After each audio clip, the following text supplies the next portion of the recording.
வணக்கம் நண்பர்களே. கார்த்தி ரேவதி சீரியல் செம பரபரப்பா போயிட்டு இருக்குன்னே சொல்லலாங்க. பரபரப்பான கட்டத்துல கோவில் சிலைய கடத்திட்டு போவான். அந்த குருமூர்த்திய பிடிக்கிறதுக்கு நம்ம சரவணன், நம்ம கார்த்தியோட ஃப்ரெண்டு கிட்ட நம்ம கார்த்தி ஹெல்ப் கேட்குறாங்க. நீ உன அதிகாரத்தை பயன்படுத்தி அவனை மிரட்டி எப்படியாவது அந்த கோவில் சிலைய மீட்டு தரணும் சரவணன் அப்படின்னு அந்த இடத்துல ஹெல்ப் கேட்குறாங்க. சரி, நான் அவன் ஒரு கடை வச்சிருக்கான். அந்த கடையில கடத்தல் பொருளை தான் அவன் விலைக்கு கொடுக்கறதுக்கு வச்சிருக்கான். அதுவும் கோவில் சிலைகளை விலைக்கு கொடுக்க கடை தான். அங்கே போய் ஏன் தோரணையில் நான் அவனை மிரட்டி அந்த சிலையை மீட்டு வரேன் அப்படின்னு சொல்கிறாங்க. நம்ம போனால் ஒருவேளை அவனுக்கு சிவனாண்டி சொல்லி அவன் உண்மையை சொல்ல மாட்டான். அதனால நீனே போய் கேளு அப்படின்னு சரவணன்ற சொல்லி விடுறாங்க நம்ம கார்த்தி. அதே நேரத்தில் சரவணன் இழுத்து பிடிச்சி அடித்து உண்மையை கக்க வச்சு அந்த சிலையை நம்ம குருமூர்த்திகிட்ட இருந்து சரவணன் மீட்டு நம்ம ராஜா கிட்ட கொடுக்குறாங்க.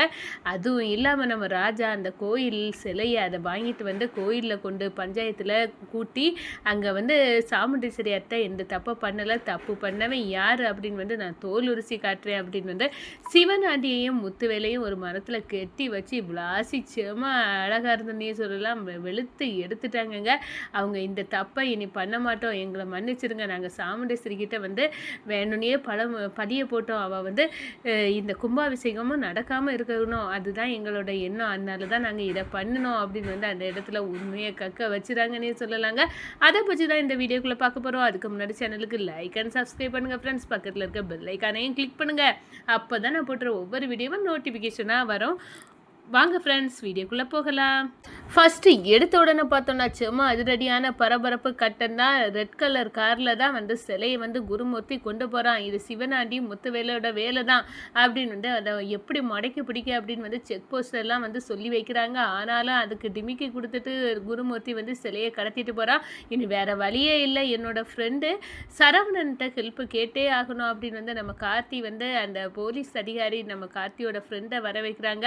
அவங்க சொல்றாங்க, இது அத்தை மேல பழிய விழுந்திருக்கு, இதை துடைக்கணும்னா அந்த சிலை வேணும், அந்த குருமூர்த்தி கடத்திட்டு போறான் அப்படி சொன்னோம்னா, நீ அனுப்பின போட்டோஸை அவன் பார்த்தேன், அவனுக்கு டீட்டெயில் எல்லாம் இப்போ பக்காவாக எனக்கு தெரிஞ்சிடுச்சு, அவன் ஒரு பெரிய சிலை கடத்தலில் உள்ளவன் தான், அவன் தான் இதை கடத்திட்டு போகிறான். இப்போ செக் போஸ்ட்டுக்கெல்லாம் அலர்ட் பண்ணி வச்சுருந்தா அதுக்கெல்லாம் டிமிக்கி கொடுத்து கடத்திட்டு போகிறான். ஆனால் எப்படியாவது அவன்கிட்ட இருந்து அந்த சிலையை மீட்டுருவேன் அப்படின்னு சொல்கிறாங்க. அவன் ஒரு கடை வச்சுருக்கான், அங்கே போனியெல்லாம் உண்மையை வர வச்சிடலாம். ஆனால் சிவனாண்டியும் முத்துவேலா அதுக்கு முன்னாடி நம்ம வர தகவலை தெரிஞ்சு கண்டிப்பாக அவன் உண்மையை சொல்ல மாட்டான். சரவணா, நீ உன் அதிகாரத்தை பயன்படுத்தி உண்மையை வரவை அப்படின்னு நம்ம கார்த்தி சொல்கிறாங்க. உடனே நம்ம சரவணனும் சரி, அந்த கடைக்கு நான் போகிறேன், என் அதிகாரத்தால் அந்த உண்மையை வர வச்சு அந்த சிலையை மீட்டு தரேன் அப்படின்னு வாக்கு கொடுக்குறாங்க. அதே நேரத்தில் பார்த்தோன்னா நம்ம மயில் சொல்கிறாங்க, நம்ம ஏன் போகக்கூடாது சகல, நம்ம போய் பார்க்கலாமா அப்படின்னு வந்தால் வேண்டாம், சிவனாண்டி அலர்ட் பண்ணி அவன் வாயிலேருந்து உண்மையை வர வைக்கிறது கஷ்டம், அது பிறகு சில கையில் விட்டு நழுவிடும், கிடைக்காமலே போயிடும், அப்படி ஒரு சூழ்நிலை வரக்கூடாது, அத்தையை மீட்டு நம்ம இந்த குற்றத்துலேருந்து மீட்கணும்ல, அதனால இதை கண்டிப்பாக இந்த சரவணன் மீட்டு தந்துடுவார் அப்படின்னு நம்ம ராஜா நம்புகிறாருங்க. அதே கணம் பார்த்தோன்னா நம்ம சரவணன் அங்கே குருமூர்த்தி அந்த கடைக்கு போகிறாங்க. அங்கே குருமூர்த்தி சரவணனை கண்ட உடனே பயப்படுறாங்க. என்ன இப்போ கோவில் சிலையை நீ கடத்திட்டு வந்தல, அந்த சிவனாண்டி முத்துவேல்கிட்ட இருந்து வாங்கின அந்த சிலை வேணும் அப்படின்னு அங்கே பிடிச்சி அதிகார தோரணையாக கேட்ட உடனே அந்த சிலையை கொடுக்குறாங்க. நான் 10 லட்சம் ரூபாய்க்கு தான் அவங்ககிட்ட இருந்து விலைக்கு வாங்கினேன் அப்படின்னு சொல்கிறாங்க. இது கடத்தல் சிலை, இது கோயில் வல்ல உள்ள சிலை, சிவனாண்டியும் முத்துவேலை அங்கே சாமுண்டேஸ்வரிக்கு மேலே பழிய போட்டு இந்த சிலையை அவள் தான் திருட்டியிருக்கா அப்படின்னு உனக்கிட்ட விலைக்கு தந்திருக்காங்க. இப்போ நீ பஞ்சாயத்து கூட்டத்தில் இதை கொண்டு வரணும் அப்படின்னு அந்த இடத்துல நம்ம சரவணன் பஞ்சாயத்துக்காக கூட்டத்துக்காக அந்த சிலையோடு நம்ம குருமூர்த்தியை அழைச்சிட்டு வராங்கன்னே சொல்லலாம். இந்த சைடு பார்த்தோன்னா நம்ம சிவனாண்டியும் முத்துவேலும் சந்தோஷப்படுறாங்க. பணத்துக்கு பணமும் ஆச்சு, அந்த கிளவியும் குண்டுக்குள்ளே விழுந்து செத்து போவா, அந்த குழிக்குள்ளே கிளவியை வச்சு மூடி பரமேஸ்வரிக்கு கிளவிக்க வாழ்க்கையை முடியும், அதோட கும்பாபிஷேகமும் நடக்க முடியுமா போவோம். சாமுண்டேஸ்வரியும் ஊர் மக்கள் இவளால் தான் கும்பாபிஷேகம் நடக்கலை அப்படின்னு ஒதுக்கி வைக்க போகிறாங்க அப்படின்னு அந்த இடத்துல சந்தோஷப்பட்டுட்டு இருக்காங்க. சிவனாண்டி முத்துவேலு காளியம்மா திட்டத்துக்கு ஒரு சரியான ஆப்பை வச்சது மாதிரி நம்ம ராஜாவும் மயில் வாகனமும் நம்ம சிவனாண்டி இருக்க இடத்த கண்டுபிடிச்சி தோலை உரிச்சி பட்டையை வெளுத்து எடுக்கிறாங்க. அவங்கள அப்படியே வந்து வெளுத்தெடுத்து கூட்டிட்டு வாங்கறாங்க பஞ்சாயத்து கூட்டத்துக்கு. அப்பதான் அங்க குருமூர்த்திய பார்த்து ஷாக்காறாங்க. என்ன அ "மொவன நம்ம திட்டத்தெல்லாம் இந்த ராஜா டிரைவர் பையன் வந்து கண்டுபிடிச்சு வெளுத்தெடுத்து என்ன கூட்டிட்டு வந்து நம்மள என்ன பாரு குருமூர்த்தியையும் கொண்டு வந்து ஒப்படைச்சிட்டான்.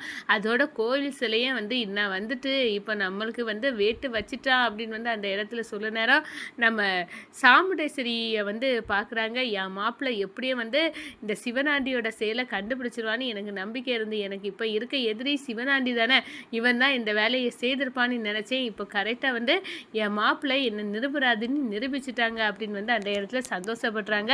அதோட நம்ம ராஜா வந்து எல்லா உண்மையும் வந்து கக்க வைக்கிறாங்க சிவனாண்டிய முத்துவேலையும். அப்போ தான் வந்து சாமுண்டீஸ்வரி மீது பழி விழதுக்காக தான் நாங்கள் இந்த சிலையை கடத்தணும், அதோட கும்பாபிஷேகம் நடக்காமல் போனோம், இதுதான் எங்கள் திட்டம், அதுக்காக தான் இதை வந்து கோவில் சிலையை கடத்தணும் அப்படின்னு வந்து அந்த இடத்துல வந்து சொல்லுறாங்க. குருமூர்த்தி கிட்ட 10 லட்சம் ரூபாய்க்கு விற்றோம் அப்படின்னு வந்து சொல்கிறாங்க. என்னப்பா சிவனாண்டி நீ இவ்வளோ செய்துக்கிட்டு இந்த எல்லாமே செய்தது சாமுண்டேஸ்வரி தான் இந்த சிலையை கடத்தியிருப்பானி, அவன் மேலே பழிய போட்டு அவ வீட்டுக்கு வர எங்களை அழைச்சிட்டு போயிருக்கீங்க, அந்த அம்மா எவ்வளோ இந்த ஊருக்கு செய்கிறாங்க, அதெல்லாம் வந்து மறந்து புத்தி கேட்டு நீ சொன்ன செயலை கேட்டு நாங்களும் வந்து உன் கூட வந்தோமே அப்படின்னு வந்து அந்த இடத்துல ஊர் மக்களுக்கு முன்னாடி மன்னிப்பு கேட்க ஆரம்பிச்சிட்டாங்கங்க ஊர் தலைவங்க. நம்ம சாமுண்டேஸ்வரி கிட்ட இந்த பாருங்கம்மா எங்களை மன்னிச்சிருங்க, நாங்கள் உங்களையே வந்து சந்தேகப்பட்டது தெய்வத்தை சந்தேகப்பட்டதுக்கு சமம் அப்படின்னு வந்து மன்னிப்பு கேட்குறாங்க. அதோட சிவனாண்டி முத்துவேலு அதோட குருமூர்த்தி இவங்க 3 பேர்த்தையும் வந்து நம்ம சரவணன் அதிகாரியா வந்து கைது பண்ணுறாங்க நீ சொல்லலாங்க.